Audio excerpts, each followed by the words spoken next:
옆에 계신 분들과 함께 이렇게 인사했으면 좋겠습니다.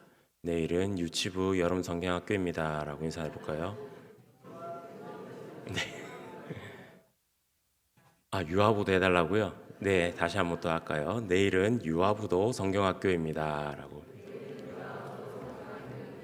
네, 위에 보시면 현수막에 나머지 부서 일정이 다 기록되어 있습니다. 꼭 보시고 같이 기도해 주셨으면 좋겠습니다. 물론 제가 유치부라서 유치부만 하고 넘어가려고 했던 거는 맞습니다. 네. 네. 네, 저는 부산에 있는 신대원을 나왔습니다. 나오다 보니까 동기들 그리고 선후배들이 여기저기서 사역을 어떻게 하고 있는지 가끔은 궁금해질 때가 있습니다. 남의 집 사정, 남의 교회의 사정을 별로 관심이 없어 하는 저인데도 불구하고 이상하게 학교 출신들은 어디서 뭐 하는지가 궁금해 하기도 하더라고요. 그런데 별로 궁금해하지 않았던 분들의 소식이 어쩌다가 들리기도 합니다. 왜냐하면 의도치 않게 기독교 방송이라든지 뭐 여기저기 매체에 등장하셔서 이런 이야기들을 하더라, 뭐 이런 이야기들 들리든지 아니면은 요즘에 워낙 잘 나오는 유튜브나 쇼츠 이런 걸로 알고리즘에 갑자기 떠서 얼굴이 비치게 되면 깜짝 놀라기도 합니다. 그런 사람들을 볼 때 어떤 사람들은 그치. 저 친구는 나올 만하지. 저 친구는 저런 사역을 열심히 했구나라는 생각이 드는 분이 있는 반면 또 어떤 분은 왜 저 사람이 나오지? 대체 뭘 보고? PD한테 월급 네 그런 얘기까지는 차마 하진 않았지만 그런 생각이 드는 분들도 분명히 있었던 것 같습니다.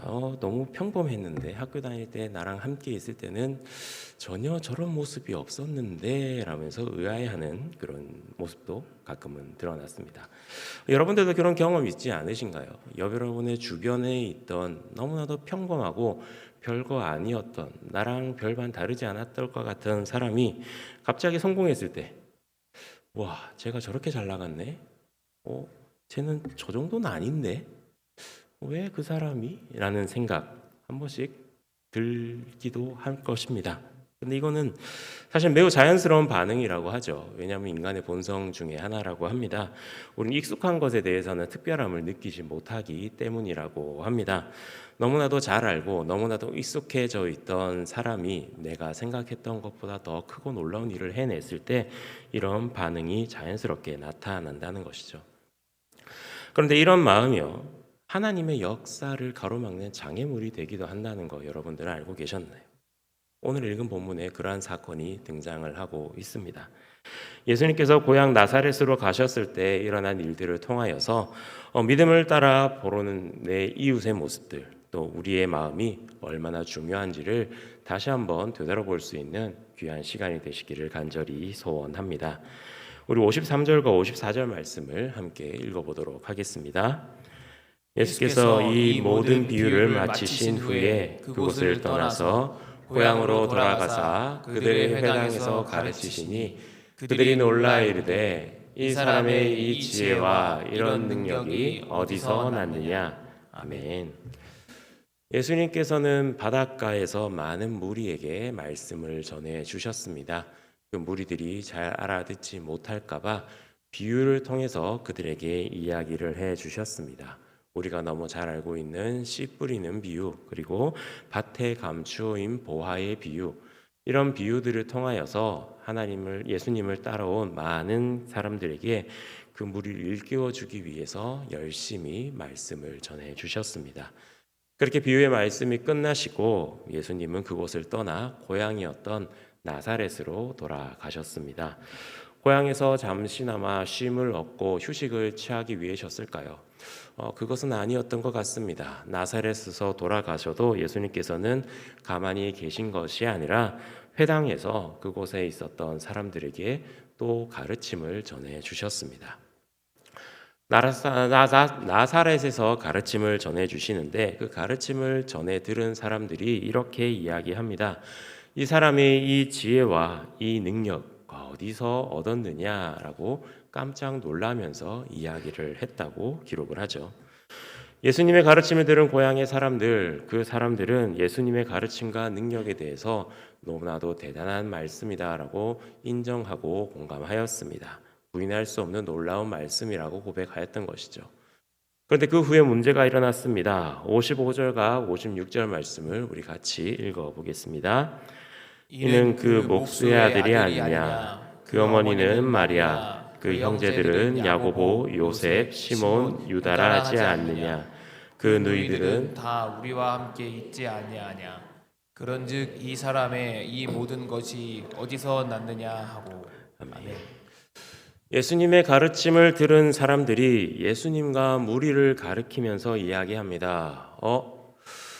이 사람 그 목수 아들 아니야? 그 어머니는 마리아고 그 형제들이 우리랑 같이 있는 야고보, 요셉, 시몬, 유다, 그리고 너희들도 우리랑 같이 지내고 있는 그 사람 같은데 하면서 이야기를 했던 것이죠. 처음에는 예수님의 지혜와 능력에 놀랐던 사람들이 갑자기 예수님이 누구인지 알아보기 시작한 후부터 예수님의 가족관계, 출신, 배경 그런 것들을 이야기하면서 갑자기 예수님을 평가하는 그런 분위기로 바뀌게 되었습니다. 이 나사렛의 사람들은 예수님을 너무나도 잘 안다고 생각했습니다. 어릴 적부터 같은 동네에서 자랐던 아이, 요셉이라는 목수의 집에서 아버지 목수인 요셉을 도와서 목수 일을 하였던 그 청년, 그가 자라는 모습도 함께 보였었고 함께 한 마을에서 떠들며 웃고 먹고 마시면서 어울리면서 오고 가면서 인사하고 지냈던 그러한 옆에 평범한 한 사람이었는데 예수님께서는 그들에게 너무나도 평범한 존재로 다가왔다라는 것이죠. 그런데 이것이 그들에게는 함정과 같은 일이었습니다. 사실 우리도 마찬가지입니다. 우리가 무엇인가 안다라고 생각하고 나서부터는 우리는 그것에 대해서 새로운 사실을 받아들이기 힘든 그러한 삶을 살아가게 됩니다.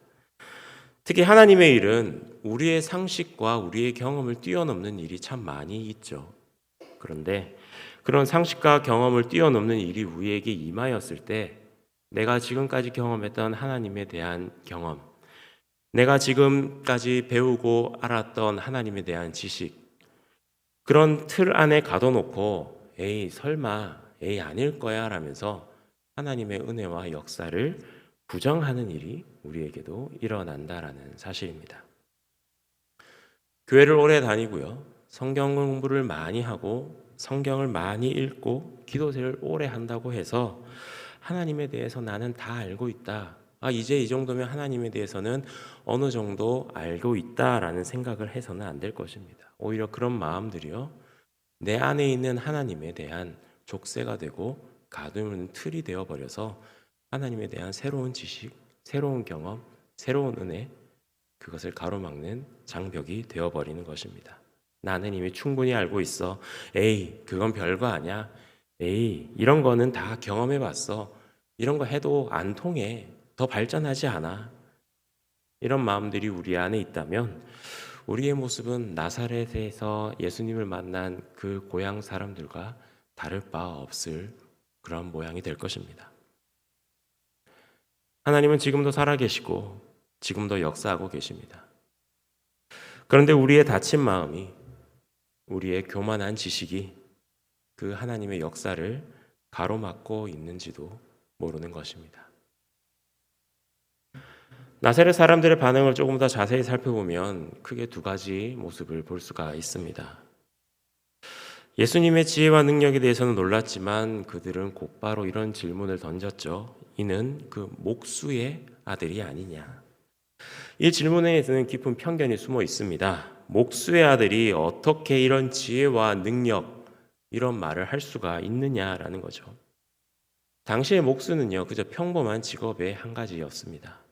존경받는 직업이었는지 아니었는지는 확인할 방법이 없지만 랍비나 학자들처럼 특별한 지식을 가진 사람들과는 차원이 다른 사람이었다라는 것은 우리가 짐작해 볼 수가 있습니다.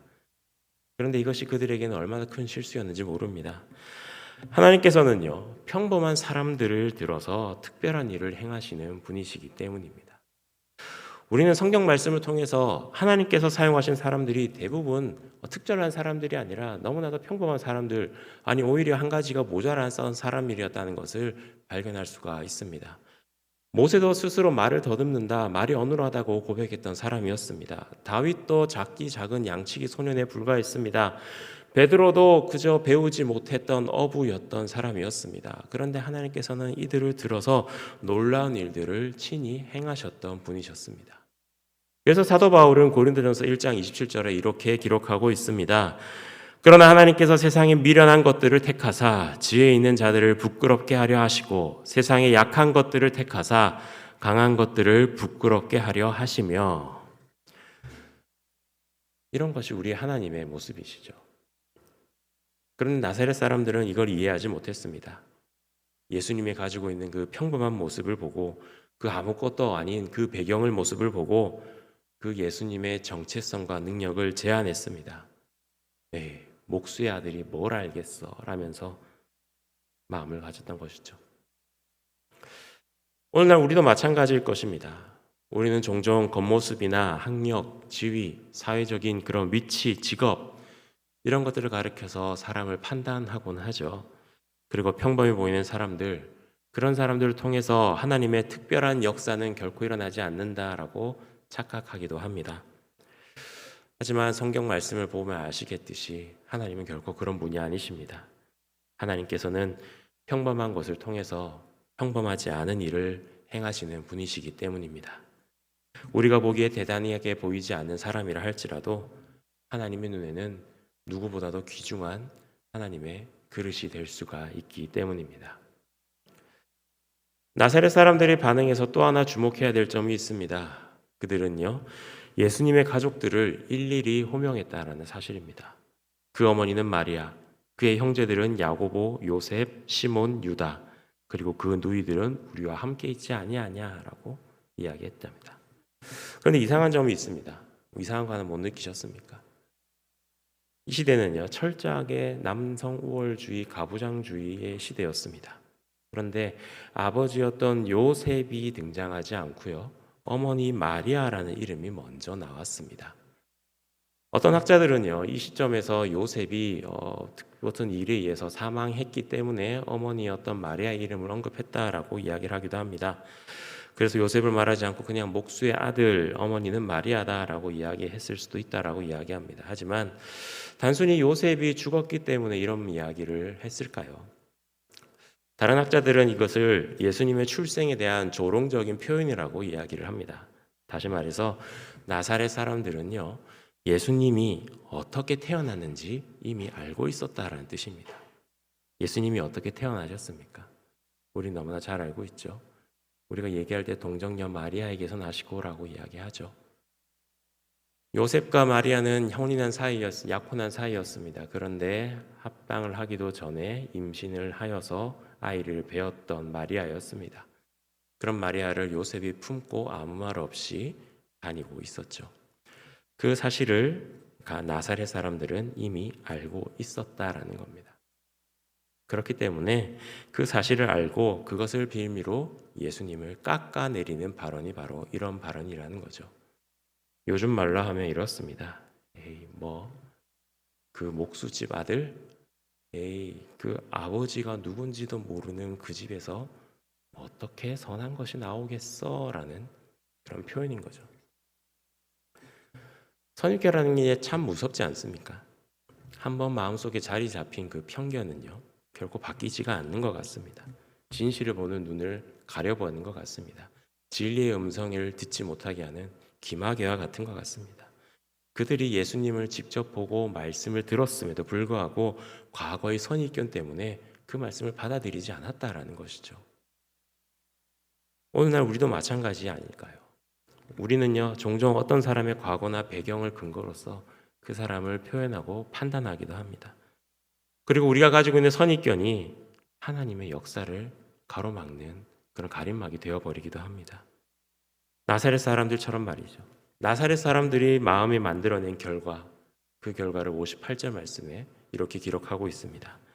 그들이 믿지 않음으로 말미암아 거기서 많은 능력을 행하지 아니하시니라.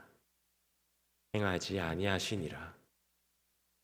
참 중요한 말씀입니다. 예수님의 능력이 결코 없어진 것이 아니었습니다. 그분의 능력은 여전했습니다. 이후에도 많은 이적들을, 많은 말씀들을 이스라엘 백성들에게 행하여 주셨습니다. 하지만 그 능력이 행하지 않았다라고 기록하고 있습니다. 왜요? 사람들이 믿지 않았기 때문에 행하지 아니하셨다라고 기록하고 있습니다. 이것을 통해서 우리는 한 가지 기억해야 됩니다. 하나님의 이 능력이요, 우리가 가지고 있는 믿음과 연결되어 있다라는 사실입니다. 믿음이 없으면 하나님의 그 능력을 체험할 수가 없게 되는 것입니다. 무슨 뜻입니까? 하나님께서 우리의 믿음에 좌우되신다라는 뜻은 결코 아닙니다. 하나님께서는 전능하신 분이시기 때문에 우리와 믿음과 상관없이 얼마든지 능력을 행하시는 분이십니다. 그런데 그 믿음이라는 것이요, 하나님의 능력을 받을 수 있는 그릇과 같은 존재이기 때문에 우리가 그 믿음이 없으면 하나님의 능력을 받아들이기가 어렵다라는 것입니다. 아무리 좋은 선물이 있어도요, 우리가 받지 못하면 그 선물이 무슨 소용이 있겠습니까? 아무리 맛있는 음식이 우리에게 주어진다 하더라도요, 그것을 먹을 수 있는 그릇이 없으면 우리에게는 아무런 쓸모가 없게 되는 것이죠. 마찬가지로 아무리 하나님께서 큰 은혜와 큰 능력을 우리에게 행하여 주신다 할지라도 그것을 받을 믿음의 어릇이 없게 된다면 우리는 그 능력을 결코 체험할 수가 없게 되는 것입니다.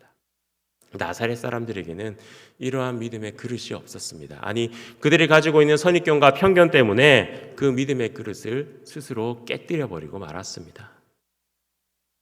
이렇게 믿음이 없는 태도는요, 그 하나님의 역사, 하나님의 은혜를 그저 우리의 삶 가운데 일어난 우연한 일로 치부해 버리기 마련입니다. 아, 그냥 운이 좋았구나. 야, 재수가 너무 좋았네. 그냥 그런 일이 있었나 보다. 에이, 별거 아니네. 이런 식으로 말이죠. 그렇게 된다면 하나님께서 우리에게 보내주신 그 놀라운 은혜와 그 놀라운 사랑이 우리의 삶에 아무런 의미가 없이 지나가 버리는 거 아닐까요? 하나님께서는 우리를 통해서 정말로 이 땅 가운데 하나님의 이름을 알리고 하나님의 영광을 드러내고 하나님의 복음을 증거하기 위해서 우리를 통해 많은 능력과 많은 은혜를 내려주시고 사랑을 허러주시고 그것들을 이루게 해주시려고 노력해 주시는데 우리는 그것을 단순한 우연으로 치부하고 그저 스쳐 지나가는 일로 생각해 버린다면 하나님께서 이를 얼마나 안타까운 마음으로 쳐다보고 계실까요? 여러분들도 그런 적 없으신가요? 분명 하나님의 손길이었는데 하나님께서 내게 주신 응답이었는데 그냥 넘어갔던 일, 그런 일들이 그냥 있었지 하면서 그저 외면하고 지나갔던 일, 어쩌면 그런 마음들이 하나둘 생겨버린다면 하나님의 믿음을 가로막는 그런 믿음의 장벽이 되어버릴 것입니다. 우리가 이런 마음을 가지고 있는 한 하나님의 놀라운 은혜를 결코 체험하기는 어려울 것입니다. 그럼 과연 우리는 어떻게 해야 될까요? 고린도전서 2장 9절에서 10절 말씀에 그 해답이 기록되어 있는 것 같습니다. 우리 같이 한번 읽어보도록 할까요? 기록된 바 하나님이 자기를 사랑하는 자들을 위하여 예배하신 모든 것은 눈으로 보지 못하고 귀로 듣지 못하고 사람의 마음으로 생각하지도 못하였다함과 같으니라.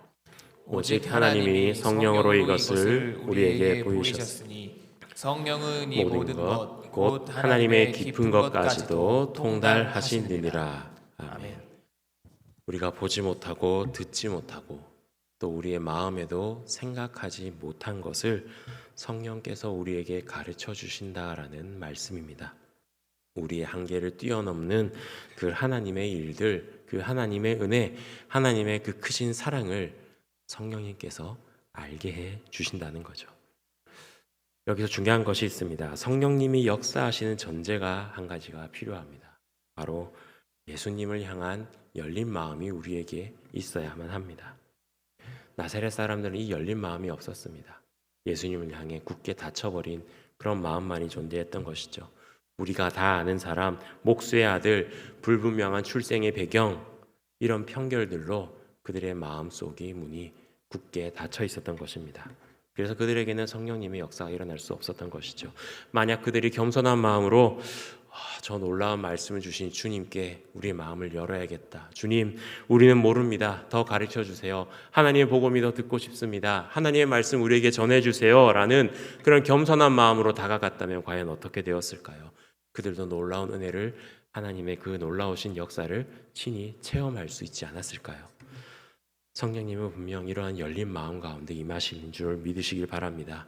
조롱이 아니라 배움의 자세, 비난이 아니라 겸손한 마음 가운데 성령의 통로가 열릴 줄 믿으시길 바랍니다. 그래서 우리도 열린 마음으로 나아갈 필요가 있습니다. 예배를 드릴 때, 말씀을 드릴 때, 기도함으로 나아갈 때 우리가 열린 마음으로 나아가야 한다는 것입니다. 여러분들은 과연 어떤 마음으로 나아가시는가요? 이런 말씀 참 많이 들어봤어. 이런 기도는 아무런 효과가 없을 거야. 그런 일 해도 아무 소용이 없을 거야. 그런 마음으로 나가고 있지는 않은가요? 아니면 주님 오늘도 새로운 은혜를 주십시오. 주님 제가 모르는 것을 친히 알게 일컬어 주십시오. 주님 제 마음을 제발 좀 열어 주십시오 하는 마음으로 이 자리에 나와 계시지는 않으신가요? 그렇기 때문에 우리에는 두 가지 선택의 길이 있습니다. 첫 번째는 나사렛 사람들처럼 우리의 마음을 닫는 거죠. 저 사람은 그냥 목수의 아들이야. 별거 아니야. 이미 다 아는 거야.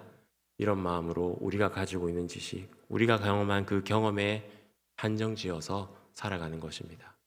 그리고 두 번째는 열린 마음을 가지고 있는 것입니다. 주님 저는 모릅니다. 가르쳐 주세요. 주님 제 마음 문을 열어주세요. 새로운 은혜를 부어주세요. 이런 마음으로 살아가는 거죠. 어떤 선택을 하시겠습니까? 그저 선택하고 넘어가는 것이 아니라요. 오늘 이후에 앞으로도 계속 우리 삶 가운데 일어나야 될 그러한 선택의 연속일 것입니다. 우리의 삶 가운데 이루어지는 그런 벌어진 일들, 평범해 보이는 삶 가운데 평범해 보이는 사람들을 만날 것이고 익숙한 상황들을 경험할 것이고 그럴 때마다 과연 우리는 어떠한 마음으로 반응해야 하는지에 대한 문제입니다. 저 사람은 별거 아니야. 내가 아는 사람인데 별거 없어. 저 사람이 그럴 리가 없어. 이렇게 말하실 건가요? 아니면 혹시 하나님 매일 만났던 저 사람을 통해서 하나님의 역사가 있을까요? 라고 물어야 되지 않겠습니까? 예배를 드릴 때도 마찬가지 아닐까요? 이런 말씀 참 많이 들어봤어요 라고 생각하실 겁니까? 아니면 주님 오늘도 이 말씀을 통해서 새로운 은혜를 부어주세요 라고 하실 겁니까? 가족들을 통해서도 마찬가지겠죠. 우리 가족은 결코 변하지 않는 것 같습니다 라고 생각하겠습니까? 아니면 우리 가족을 통해서 하나님의 역사가 있기를 원합니다 라고 생각할까요? 기도할 때도 어차피 응대가 안 될 기도인데 하나님 좀 평소처럼 습관적으로 기도합니다 라는 마음으로 기도할까요? 아니면 새로운 방법으로 제가 생각하지 못한 때에 응답해 주세요 라는 그런 기도를 올리게 될까요? 우리의 선택이 우리의 영적인 삶을 결정하는 것 아니겠습니까? 다친 마음은 하나님의 경험에 그 역사의 경험을 하지 못하지만 열린 마음은 매일 새로운 하나님의 은혜를 경험하고 체험하게 될 것입니다. 오늘 이 시간 우리의 마음을 점검해 보실 수 있기를 바랍니다. 혹시 내 마음이 나사렛 사람들처럼 교만하고 다친 마음을 가지고 있는지 아닌지 다시 한번 돌아보시길 바랍니다. 그리고 혹 내 마음이 그런 마음이 있다면 지금 이 순간 주님 앞에 나아가 고백하시기를 바랍니다. 주님, 제가 너무 교만했습니다. 제가 알고 있는 그런 마음을 내려놓겠습니다. 저는 아무것도 모릅니다. 주님 제발 제 마음을 열어주세요. 원하기는 오늘 이 시간 우리 모두 겸손한 마음으로 주님 앞에 나아갈 수 있기를 간절히 소원합니다. 우리가 아는 것이 우리의 믿음을 막지 않고 오히려 더 깊은 은혜를 경험하는 그런 복의 통로가 되어서 그러한 통로로 세상 가운데 많은 은혜를, 많은 사랑을 전하고 많은 영향력을 끼칠 수 있는 저와 여러분들이 되시기를 간절히 소원합니다.